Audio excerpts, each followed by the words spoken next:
Hola a todos, hoy es lunes, 29 de junio de 2026, y nuestro querido amigo Paul Craig Roberts está aquí con nosotros. Bienvenido de nuevo, Paul. Gracias, Nima. Paul, déjame empezar por lo que ha pasado entre Irán y Estados Unidos en los últimos 2 días. Básicamente están enfrentándose. Estados Unidos está atacando a Irán en el Golfo Pérsico, e Irán está respondiendo, golpeando bases estadounidenses en Kuwait y Bahrein. ¿Cuál es la razón principal?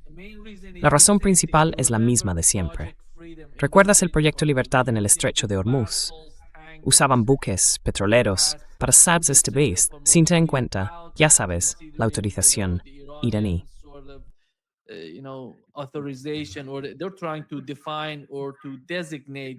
Están intentando definir o establecer nuevas rutas, o algunas rutas dentro del Estrecho de Hormuz, de manera que cualquiera que quiera pasar por allí tenga que usar esas rutas designadas. Así que esos buques, los petroleros, están utilizando básicamente las rutas que señalaron el Reino Unido y Estados Unidos. Por eso estamos viendo cierto tipo de conflicto en el Estrecho de Hormuz. Hoy mismo, justo antes de entrar en directo, hemos visto nuevas imágenes que llegan desde el Estrecho de Hormuz, donde se ve a la Guardia Revolucionaria iraní advirtiendo a todos los buques que utilicen las rutas designadas por ellos.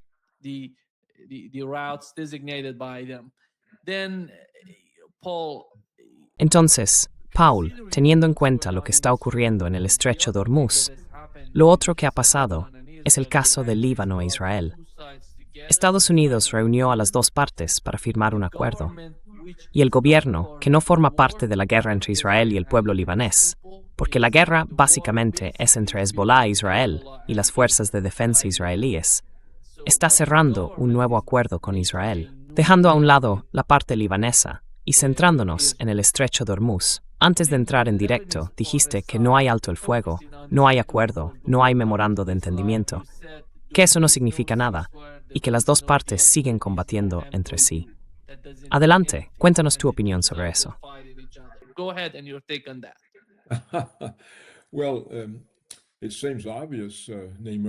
Bueno, parece evidente, Nima, que no hay un alto el fuego, porque siguen disparándose unos a otros.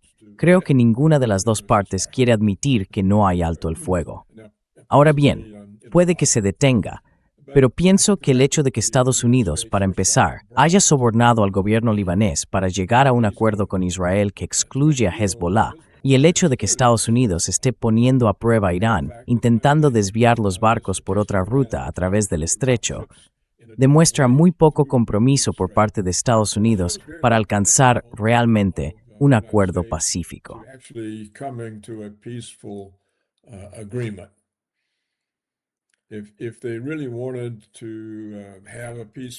Si de verdad quisieran alcanzar un acuerdo pacífico, desde luego no sobornarían al gobierno de Beirut para cerrar un trato con Israel que deje fuera a Hezbollah. Y desde luego tampoco, es decir, Washington no lo haría, intentarían buscar una ruta por el estrecho que no sea la aprobada por Irán. Así que, claramente, Estados Unidos no demuestra buena fe en estas negociaciones. Y sinceramente, no veo cómo podría el gobierno de Trump actuar de buena fe en las negociaciones, teniendo en cuenta el enorme poder del lobby israelí. La única forma en que Trump podría lograr un acuerdo de paz real que tuviera algún significado con los iraníes sería a costa de Israel. Y no creo que Estados Unidos tenga esa independencia frente al lobby israelí.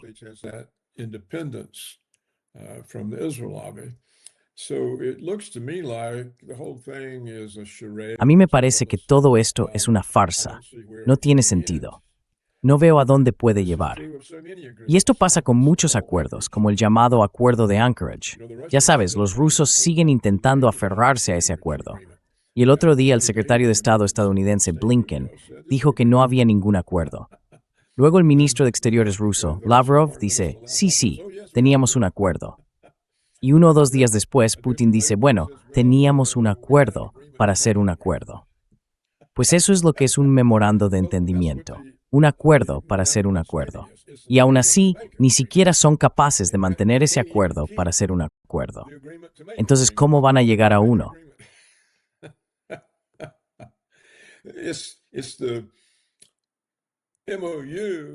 Es el memorando de entendimiento que se ha violado repetidamente con los ataques entre Estados Unidos e Irán. Sospecho que esos ataques van a continuar, porque es muy difícil para Estados Unidos llegar a un acuerdo con Irán, incluso sin la influencia israelí que suele impedirlo. Desde la revolución iraní del 78-79, cuando se expulsó al gobierno títere estadounidense, el Shah de Irán, y se tomó la embajada norteamericana, dañando la reputación de Estados Unidos, el país ha estado demonizando a Irán. Así que todavía persiste esa animosidad por parte de Washington hacia los iraníes. Y si a eso le añadimos la influencia de Israel sobre el gobierno estadounidense y sobre la opinión pública norteamericana, resulta muy difícil imaginar un acuerdo que no sea coherente con la agenda sionista del Gran Israel.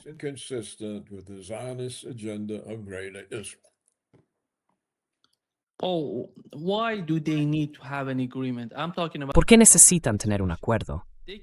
Estoy hablando de la administración Trump. Pueden simplemente irse de la región. ¿Por qué necesitan un acuerdo? Porque la primera cláusula del acuerdo se ha violado muchas veces desde la firma del acuerdo, del memorando de entendimiento entre las dos partes. Verás, en el Líbano, Donald Trump tiene que firmar un acuerdo que menciona, la primera cláusula menciona, la soberanía del Líbano. Luego introduce una nueva maniobra en el Líbano, entre Israel y el Líbano, reuniendo a las dos partes para socavar la primera cláusula del acuerdo que él mismo firmó, el memorando que firmó. ¿Por qué necesita hacer eso?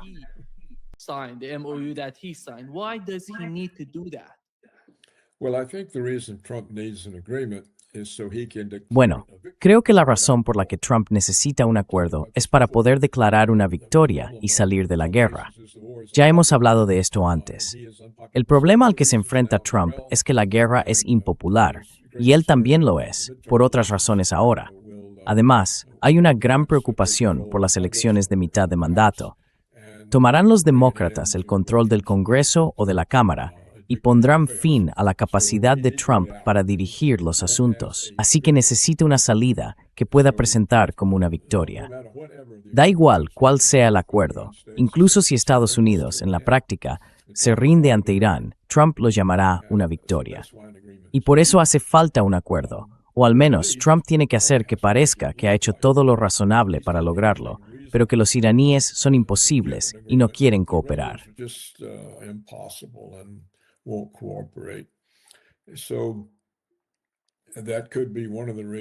Así que esa podría ser una de las razones por las que él o su administración siguen buscando maneras de provocar a los iraníes.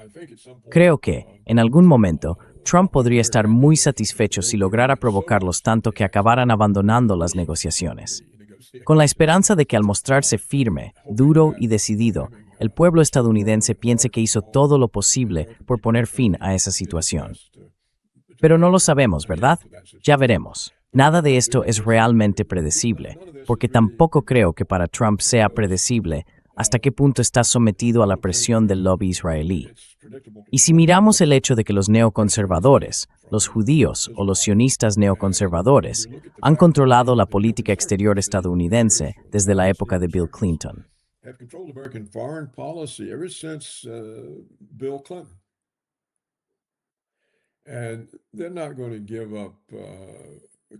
Y no van a ceder el control fácilmente.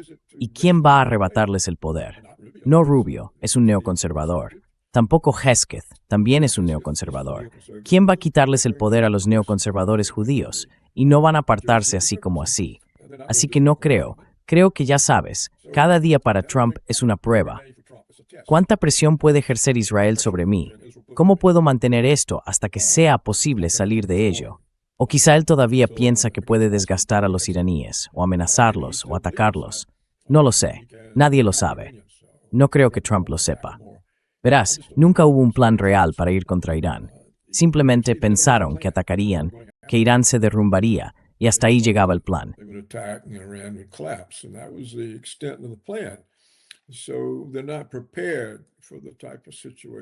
Así que no están preparados para el tipo de situación en la que se encuentran, y en realidad no saben muy bien qué hacer. Y puede que el gobierno de Netanyahu esté en una posición parecida. Tienen elecciones este otoño. otros ex primeros ministros de línea dura se presentan contra Netanyahu. ¿Qué pasa si Netanyahu provoca una ruptura entre Israel y Estados Unidos? Entonces los otros primeros ministros pueden decir, mira, lo has estropeado todo, hemos perdido a nuestro protector, a nuestro benefactor.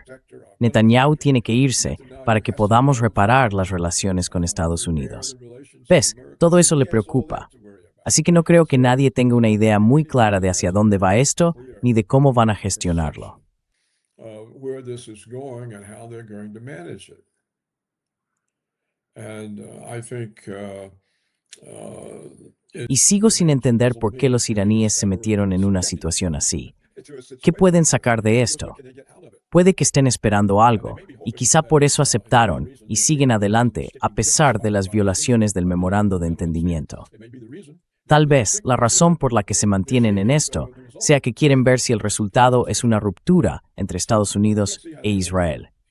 Yo no veo cómo los iraníes podrían esperar que de aquí salga un acuerdo de paz real, porque Israel no va a cumplirlo. Israel no ha abandonado su agenda del Gran Israel. Hoy vemos, una vez más, cómo Israel sigue decidido a vaciar lo que queda de Palestina de palestinos. Y han cambiado el nombre de su programa, ese que expulsa a los palestinos que aún quedan en Palestina.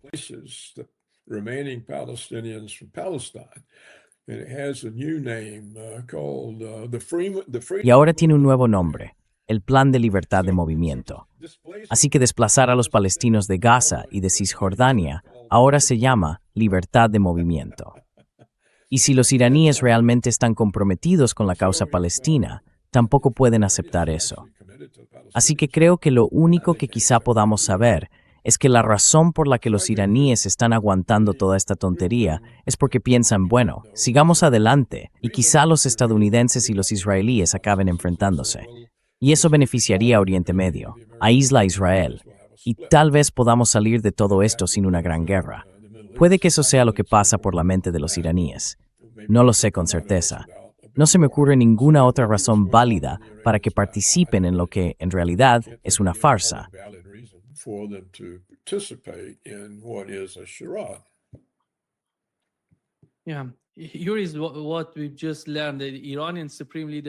Esto es lo que acabamos de saber. El líder supremo de Irán está supervisando personalmente la aplicación del memorando de entendimiento y hace comentarios críticos con frecuencia al presidente y al equipo de negociación. Según la fuente, mencionó que la paciencia del líder supremo es amplia, pero no ilimitada, y que se asegurará de que la continuación del proceso diplomático esté en línea con los intereses de Irán. La misma fuente dice que, bueno, sí, está presionando al equipo negociador, a las personas que están negociando con Estados Unidos, para garantizar que se tengan en cuenta todos los intereses iraníes. Si no es así, están preparados para volver a la guerra, porque él no va a aceptar la situación actual, esto que está ocurriendo con los ataques de represalia, y que Irán tenga que responder cada vez.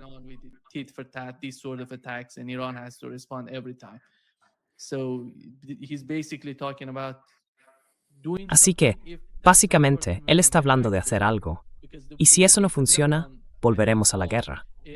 Porque en el caso del Líbano, creo, Paul, que si miramos el Líbano hoy, está igual que antes de que empezara la guerra.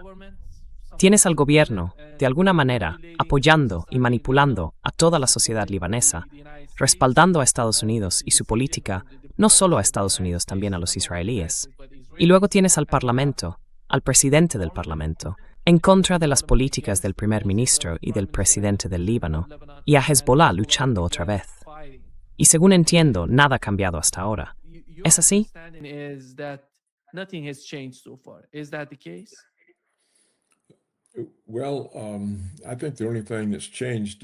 Bueno, creo que lo único que ha cambiado es que quizá Israel pueda mantener una pequeña parte del sur del Líbano, algo que no consiguió en intentos anteriores de ocupar esa zona.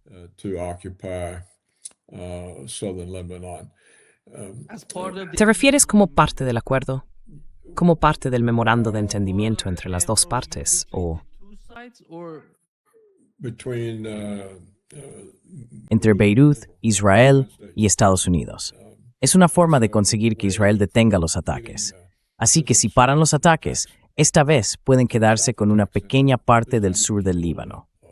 Creo que, en el fondo, es simplemente una cuestión de dinero.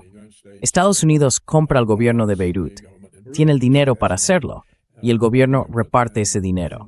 Y todo el mundo apoya al gobierno. Es solo otra forma de corrupción, algo bastante común en el mundo árabe. Y quizá, si los iraníes entraran en ese juego, si recuperaran parte de los miles de millones de dólares que los estadounidenses les habían congelado, entonces tendrían dinero y podrían comprar también al gobierno de Beirut. They'll have money. They can buy the government in Beirut. Maybe they can outbid Trump. Quizá puedan superar la oferta de Trump.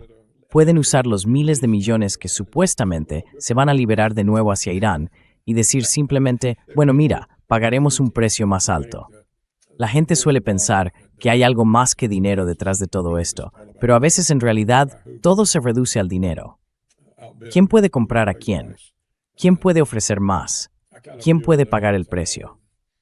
Y tengo la sensación de que los iraníes no son árabes y que en realidad no tienden a enfocar las cosas de esa manera. Pero si tienen el dinero, podrían hacerlo. Sin embargo, esto se pasa por alto con demasiada frecuencia en los debates sobre política exterior, el poder de los sobornos. Y el dinero normalmente pesa más que los principios. Money usually counts for more than principle. And they Recuerdo que también lo mencionaste en relación con Europa. yeah, yeah. Dijiste en Europa. Sí. Bueno, pues mira, al parecer el dinero contó en Venezuela, porque alguien allí tuvo que cooperar con Estados Unidos para que el presidente Maduro y su esposa fueran secuestrados y llevados a América. Y por cierto, ¿qué ha pasado con ellos? No he oído nada. ¿Dónde están? ¿Dónde los tienen? ¿Qué se está haciendo con ellos? Han desaparecido, ¿no? Así que Trump hace que secuestren al presidente de Venezuela y a su esposa, los llevan a Estados Unidos. Y desaparecen. Creo que algo parecido pasó con los Skripal, creo que se llamaban así, ¿sabes? Aquella pareja rusa en el Reino Unido, y se acusó a Putin de intentar envenenarlos. Y de alguna manera los recogieron los servicios secretos británicos, el MI6 o el MI5, no sé, y también desaparecieron. No se ha vuelto a saber nada. Es increíble cómo algunas personas pueden estar en el centro de la atención y de repente esfumarse. No hay, ¿qué fue de ellos? Ni siquiera recuerdo bien sus nombres. ¿Eran los Skripal? Hay tantas cosas que seguir. Pero desde luego, Maduro y su esposa parecen haber desaparecido. ¿Y van a ser acusados? ¿De qué los acusan? A mí me parece que en todo caso, a quien deberían acusar de secuestro es a Trump. It seems to me that Trump should be charged for kidnapping his estate. Paul, the reports show that the United Paul, States has los informes muestran que Estados Unidos ha incautado 5.490 millones de dólares de los ingresos petroleros de Venezuela en 2026 y ofrecieron, por el terremoto en Venezuela, 150 millones, mientras que la estimación de la ONU sobre las pérdidas es de 6.700 millones. Sí, así que necesitan todo ese dinero y necesitan más, incluso más que el dinero incautado por Estados Unidos. Anti States the Brayu. by the United States, and nobody's talking about it. Right? Well, Bueno, creo que los tiempos en los que los principios tenían alguna influencia en la política exterior ya pasaron hace mucho. En este siglo XXI no hemos visto más que mentiras. Mires donde mires, todos son mentiras. Las armas de destrucción masiva de Saddam Hussein, el uso de armas químicas por parte de Assad, las supuestas armas nucleares iraníes, el terrorismo palestino. ¿Cómo pueden cometer terrorismo personas encerradas en un campo de concentración? Es interminable. Simplemente interminable. Todo el engaño del 11 de septiembre, el engaño del COVID, no tiene fin. Y parece que la gente con una agenda es capaz de cualquier cosa para conseguir lo que quiere. Así que, ¿cómo puedes confiar en un acuerdo con alguien así? No puedes. Harán lo que sea para lograr su objetivo, y no tienen buena voluntad. Esto es a lo que se enfrentan los iraníes. Y si ellos mismos no están acostumbrados a eso, puede que no sepan cómo manejarlo. accustomed to that themselves, they may not know how to deal with it.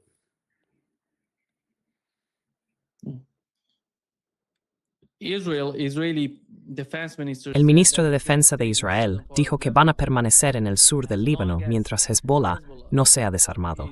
Dicen, básicamente, Paul, ¿qué está pasando? Tenéis que desarmar a Hezbollah, y entonces nos iremos del Líbano. ¿Quién va a garantizar eso? Nadie lo sabe. Who's going to guarantee that? Nobody knows. No, the minute No, en el momento en que Hezbollah sea desarmado, necesitas todo el Líbano. all of Lebanon. They did that in the West Bank. Lo hicieron en Cisjordania, por cierto. Lo hicieron en Cisjordania. El gobierno allí, la OLP y Mahmoud Abbas, estaban cooperando con los israelíes para facilitar ese proceso. Y hoy, como sabes, Cisjordania ya no aparece en el mapa. There is no West Bank on the map. Yeah, yeah. A few little dots.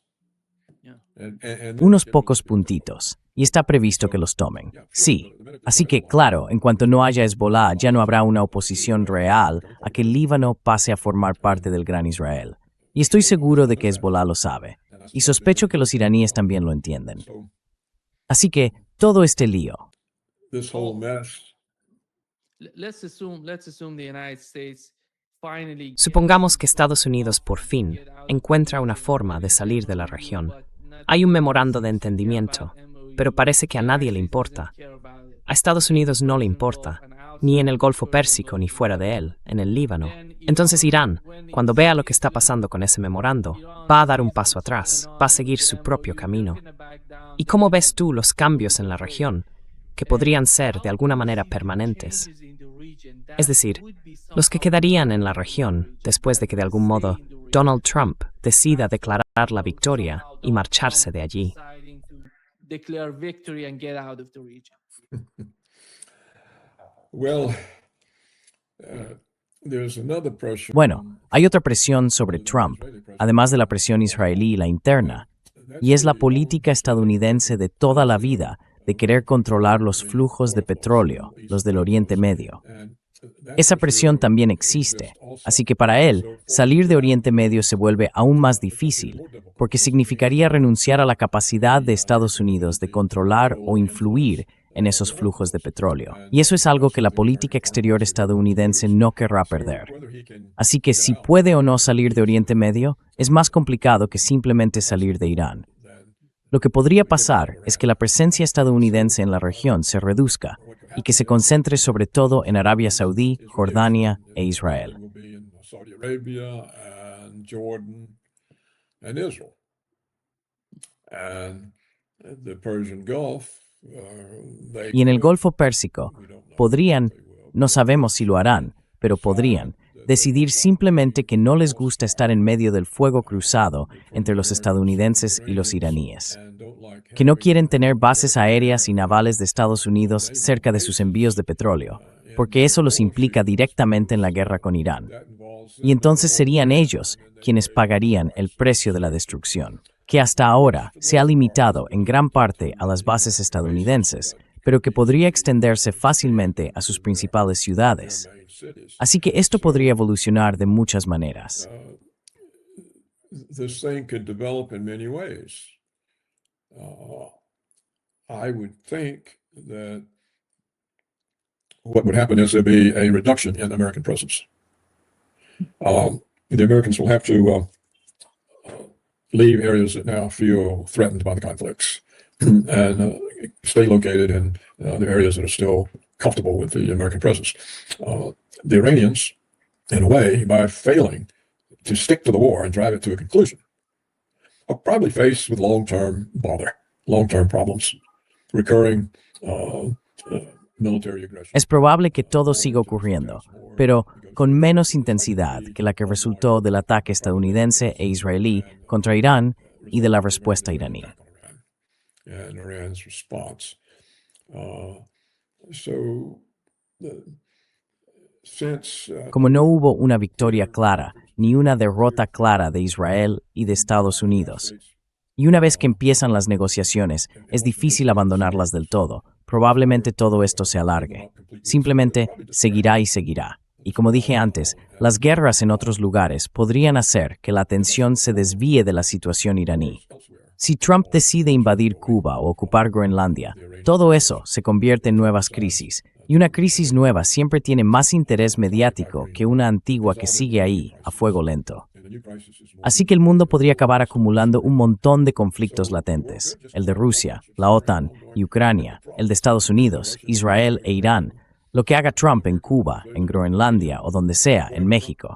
Ya sabes, se está metiendo en todas partes. Parece que consiguió que su candidato saliera elegido presidente de Colombia, si es que puedo creer lo que dicen las noticias. Y está claro que tiene el control de la mujer que se convirtió en presidenta de Venezuela, la vicepresidenta que llegó al poder después de que Trump secuestrara a Maduro. Así que tiene todo eso en marcha. Si las cosas se calientan demasiado en un sitio, puede moverse a otro conflicto. Move to another conflict. So, Yo habría pensado que los iraníes, que son gente sofisticada, habrían podido ver todo eso y entender que no puede haber un acuerdo de paz real. Pero como he dicho, puede que simplemente estén observando si esto divide a Israel y a Estados Unidos. Y quizá les merezca la pena ponerlo a prueba antes que buscar una victoria directa. Porque en cierto modo, sería una victoria si Estados Unidos se distancia de Israel. Y cada vez es más difícil para Israel dentro de Estados Unidos. Los candidatos demócratas, que últimamente están ganando elecciones, son hostiles hacia Israel. Así que esto va a hacer que el Partido Demócrata en general adopte esa hostilidad. Tendrán que adaptarse a los candidatos que están ganando, y esos candidatos son hostiles a Israel. and they're hostile to Israel. And if the Democrats don't accommodate them, Y si los demócratas no los complacen, entonces pierden a los candidatos que están ganando, y con eso pierden también su oportunidad de controlar el poder político en Washington. this is Así que este es un problema al que se enfrentan los israelíes, y ahora están presionando con fuerza para sacar adelante una gran ley que en cierto modo permitiría a Israel controlar la libertad de expresión en Estados Unidos. La ley que están impulsando básicamente les permitiría definir qué es discurso de odio y qué son delitos de odio. Y por supuesto, eso sería cualquier cosa que a Israel no le guste. Así que esperan, si logran aprobarla, poder silenciar a los demócratas de izquierdas que están ganando elecciones y que son hostiles hacia Israel. Como ves, la lucha continúa en muchos niveles. you see the fight goes on at many levels. You have a SWAIPAC. En mi opinión, es muy significativo. En Nueva York han derrotado a AIPAC. AIPAC. Yeah, yeah. That's Sí, exacto. Y bueno, vemos a los neoconservadores estadounidenses como, ¿cómo se llama? Victor Davis Hanson, sí, ese es su nombre, Victor Davis Hanson. Pues él ha salido en defensa de AIPAC. Atacó a Matt Damney en Nueva York, el alcalde. Y creo que también ha atacado a este último grupo de mujeres de izquierdas que ganaron en Nueva York.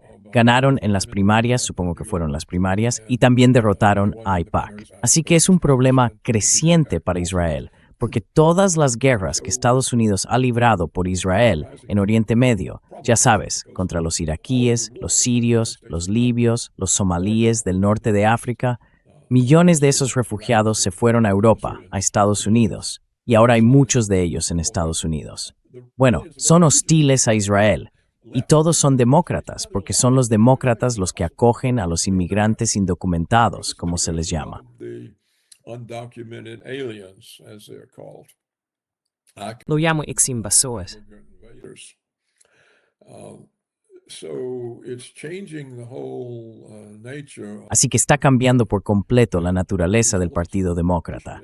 Y esos elementos lo están empujando en una dirección contraria a Israel. Strongly. Al mismo tiempo, los republicanos están tan fuertemente asociados en la mente del público con Israel que si Israel sigue perdiendo apoyo entre los estadounidenses, los republicanos se vuelven vulnerables. Así que no hay manera de decir qué va a salir de todas esas fuerzas, presiones y de la capacidad de la gente para controlarlas. No creo que Trump tenga la capacidad de controlarlo. Tampoco creo que los israelíes la tengan. Aunque ya lo he subrayado en nuestras conversaciones anteriores, no se puede subestimar a los israelíes. Tienen su propia agenda, son decididos, son el pueblo más decidido de todos. Y hasta que les ocurra algo que les haga perder la confianza, puede que sigan al mando. Eso es más o menos Tussler ni Puiser al respecto. So that's about all I can say about it.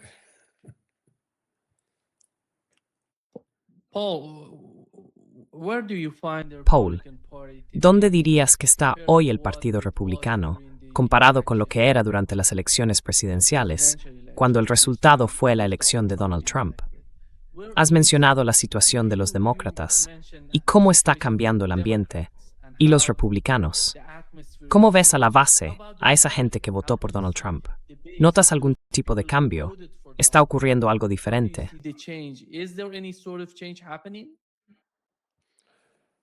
Well, I Bueno, no lo sigo muy de cerca, pero creo que es cierto que un gran porcentaje de los votantes de MAGA se sienten decepcionados.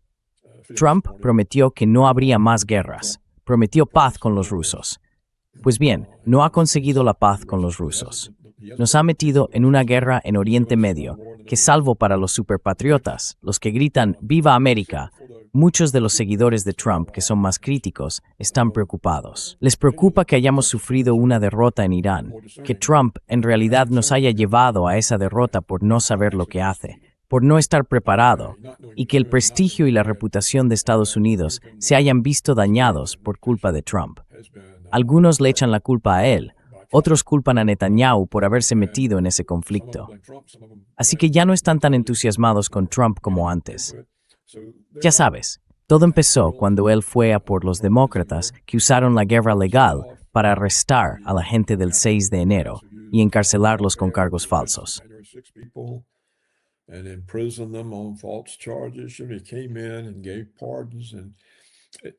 Y entró y concedió indultos. Parecía que iba a hacer algo contra los demócratas que intentaron incriminarlo con acusaciones falsas. Pero todo eso se fue desinflando. No pasó nada, realmente no pasó gran cosa, aparte de que liberó a los manifestantes del 6 de enero y empezó a tomar medidas para deportar a los inmigrantes ilegales. Pero eso se detuvo. No sé si se detuvo por culpa de los jueces de distrito demócratas. Creo que las sentencias recientes, de hace apenas unos días, del Tribunal Supremo de Estados Unidos, le han dado a Trump mucho más margen para deportar gente, y puede que las deportaciones se reanuden. Pero por ahora, Trump no ha hecho mucho de lo que dijo que iba a hacer, y sí ha hecho cosas que dijo que no haría.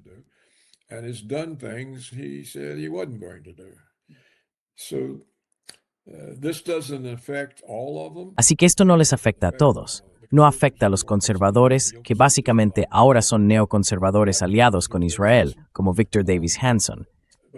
Pero creo que el movimiento de Trump entre la población no es tan fuerte como antes.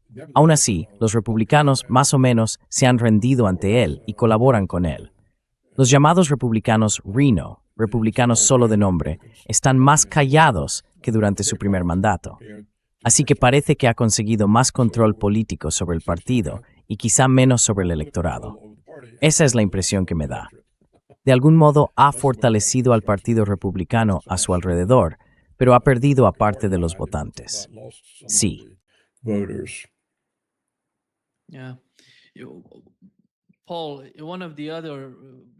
Paul, otro de los puntos que Estados Unidos acaba de mencionar sobre los activos iraníes congelados, si recuerdas, en relación con el memorando de entendimiento, fue que esos activos formaban parte del primer paso entre Irán y Estados Unidos.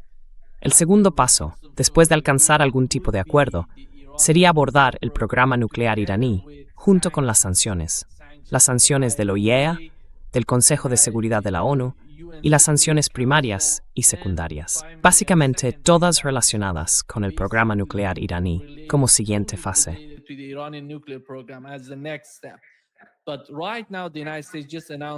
Pero ahora mismo, Estados Unidos acaba de anunciar que no va a descongelar ningún fondo ni activo iraní, a menos que haya avances en el tema nuclear. Eso es claramente una violación del memorando de entendimiento. Y, sinceramente, ya no veo nada que los iraníes tengan que discutir ahí. No sé cuál es la naturaleza de esas conversaciones.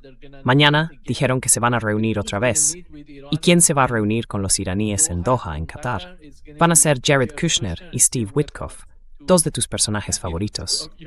Sí, ellos se van a reunir con los iraníes, pero hasta ahora todo se ha violado, cada una de las partes del memorando de entendimiento. Each and every part of the MOU. Well, I'm not surprised. Bueno, no me sorprende. Los rusos nunca han conseguido nada negociando con los estadounidenses. Y los rusos estarían en una posición mucho más fuerte si tuvieran líderes tan firmes como los iraníes. Y aún así, los rusos nunca han logrado nada. Y la guerra sigue extendiéndose. Ahora bien, mi opinión siempre ha sido que el tema de las armas nucleares es totalmente falso. Es absolutamente mentira. Siempre lo ha sido. Pero es el asunto que Washington puede usar para conseguir apoyo público y mantener las hostilidades contra Irán. Es una excusa aceptable para la población. Oh, tenemos que impedir que tengan armas nucleares. Y ya está. No hay más. No es real en ningún otro sentido. Sirve como disfraz, como excusa, como cobertura para las hostilidades hacia Irán, que no tienen nada que ver con la energía o las armas nucleares. Energy or weapon matter. It's the hostility due Es la hostilidad que viene de la revolución iraní y también la hostilidad hacia la resistencia de Irán al control estadounidense sobre los flujos de petróleo. Y todo eso, además, en nombre de la gran agenda de Israel, la del Gran Israel. Esas son las verdaderas razones de la hostilidad del gobierno estadounidense hacia los iraníes. El tema del arma nuclear es solo una excusa, una tapadera. No pueden decir, nos oponemos a Irán porque estorba los planes de Israel. No pueden decir, nos oponemos a Irán porque podríamos controlar mejor el flujo de petróleo si ellos no estuvieran ahí. No pueden decir eso. Así que dicen que es por el arma nuclear. Y en realidad no hay mucho de qué hablar porque los iraníes firmaron el Tratado de No Proliferación. ¿Se retiraron de él? No lo sé. No creo que lo hicieran. Así que ya han aceptado que no van a fabricar un arma. Entonces, ¿qué sentido tiene volver a acordarlo? Y creo que ya tenían un acuerdo con los estadounidenses de que no iban a fabricar un arma. Puede que eso formara parte del acuerdo con Obama, cuando Obama liberó parte del dinero congelado. No lo recuerdo bien. released some of the frozen money. I can't remember. Yeah, Obama- just 1.6 Sí, solo 1.600 millones de dólares. Fue en efectivo, porque todo el sistema bancario de Irán estaba bajo sanciones. No podían transferir el dinero, por eso enviaron el dinero en efectivo. cash, pallets of Well, and that was undone. Bueno, y eso lo deshizo Washington, no los iraníes. Así que hablar de enriquecimiento nuclear o de armas nucleares no tiene sentido, porque esa no es la razón por la que Washington se opone a Irán. Veremos cómo evoluciona todo esto. No falta tanto para el otoño. Quiero decir, junio pasó en un suspiro, así que tenemos julio, agosto y septiembre. 3 meses, y la gente empezará a centrarse en las elecciones en Israel y en las de aquí, porque necesitarán al menos octubre, ya que las elecciones, al menos las estadounidenses, son a principios de noviembre. Creo que las israelíes son en octubre, sí. I think the Israeli ones are they in October? yeah, Sí, en octubre, si no me equivoco. Sí, así que no falta mucho. Far away. It's not far away. And what happens there will No está tan lejos. Y lo que pase allí, bueno, estas negociaciones de paz van a durar unas 6 semanas. Y claro, si no avanzan, las ampliarán, a menos que una de las partes se levante y se marche. Pero creo que una vez que algo se institucionaliza, fíjate, 60 días son 2 meses. Es casi suficiente para que esas llamadas negociaciones de paz se vuelvan algo permanente. Podrían durar 6 años, o 16, o 60. Así que es difícil imaginar que alguna de las partes se retire después de 2 meses, porque todo el tiempo los medios, incluso los iraníes, están hablando de negociaciones, de avances, de progreso. Y al menos en una cosa, los iraníes sí están avanzando, en plantar cara a los estadounidenses. Y esa es otra forma en la que estas negociaciones benefician a Irán. Están desafiando a los americanos. Trump puede cansarse de eso, puede levantarse y marcharse. Pero si estás teniendo éxito mostrando al mundo que te enfrentas a los estadounidenses, no necesariamente quieres abandonar las negociaciones, aunque no lleven a ningún sitio. Así que, a menos que las elecciones en Estados Unidos o en Israel provoquen un cambio de fondo, todo esto puede seguir así para siempre. Sí. all of this can just continue forever. It's And going to continue forever, Paul. I don't see any sort of deal. Esto va a seguir para siempre, Paul. No veo ningún tipo de acuerdo entre Irán y Estados Unidos. Sí, acuérdate de Anchorage, en Alaska. Todos esos optimistas, todo el mundo decía, esto es algo enorme. Donald Trump se va a reunir con Vladimir Putin. Y no salió nada de aquello. Y ahora con el MOE, todo va a ser propaganda. Todo gira en torno al mercado energético, a manipular la economía global. Y luego están las elecciones de mitad de mandato. Creo que la prioridad para Donald Trump y su administración es ver qué harán después de esas elecciones. Básicamente creo que, si no me equivoco, no van a volver a la guerra, porque en la guerra ya lo hicieron todo. They have just, they did everything. Donald Trump exhausted each and every option in the Middle East, in my opinion. So he's going to get back, but he's going to do it after the midterm elections. And maybe new sort of attack, some sort of attack, then leaving the region. I don't know, but MOU doesn't work. And nobody's optimistic. In Iran, and every day you see the opposition is getting stronger and stronger, but we don't need to talk. We don't need to negotiate with the United States. Y se ven las señales. Hasta ahora se ha violado cada una de las cláusulas del memorando. Así que este es el resultado. Veremos qué pasa. Y la semana que viene tendremos algo de lo que hablar. And we're going to have something to talk next week. Yeah. well, this is the week leading into the Bueno, esta es la semana previa al 4 de julio, que es la gran celebración estadounidense. Y es importante. Ya no somos independientes. Éramos más independientes bajo el dominio colonial británico de lo que lo somos hoy. Y creo que también éramos mucho más libres que ahora. Justo antes de empezar este programa, estaba leyendo sobre la enorme cantidad de cámaras que hay repartidas por todo Estados Unidos. No puedes moverte sin que te fotografíen. Tu coche, tu matrícula. Dicen que registran 20,000 millones de fotos de matrículas al día. Así que un coche pasa por una calle, lo fotografían, avanza a otra calle, lo vuelven a fotografiar, otra más y otra foto. Pueden seguirte por todo el recorrido. they can follow you through. Es algo increíble. And all of this is in violation of the Y todo esto va en contra del derecho constitucional a la privacidad. Según la Constitución, la única forma en que se puede violar la privacidad de un ciudadano es llevando el caso ante un juez, explicando por qué es necesario hacerlo y obteniendo una orden judicial. Pero todo esto está ocurriendo sin órdenes. No hay órdenes. Así que es una violación de la Constitución. Y aún así, está tan arraigado, acabo de ver el mapa, todo el país está cubierto de cámaras. Es increíble. Y claro, una de las razones por las que se justificó la rebelión contra el rey Jorge III fue precisamente que violaban la privacidad de la gente alojando tropas en sus casas. Bueno, eso era una violación menor comparado con lo que tenemos ahora con la ley patriota y todo lo demás. Así que al final, el Día de la Independencia se ha convertido simplemente en un día en el que se bebe mucha cerveza. Really, it's just a day they drink a lot of beer. They get Yeah. Yeah. Thank you, Paul. Thank you Gracias, so much Paul. for being with us. Muchísimas gracias por estar con nosotros hoy. Hablaremos la próxima semana. A ver qué pasa en estos 7 días. Sí, yes, See you soon. okay. De acuerdo. Gracias, Nima. Muchas gracias. Very much. Great. un placer, como siempre, Paul. Yes. Sí lo es. Adiós. Goodbye.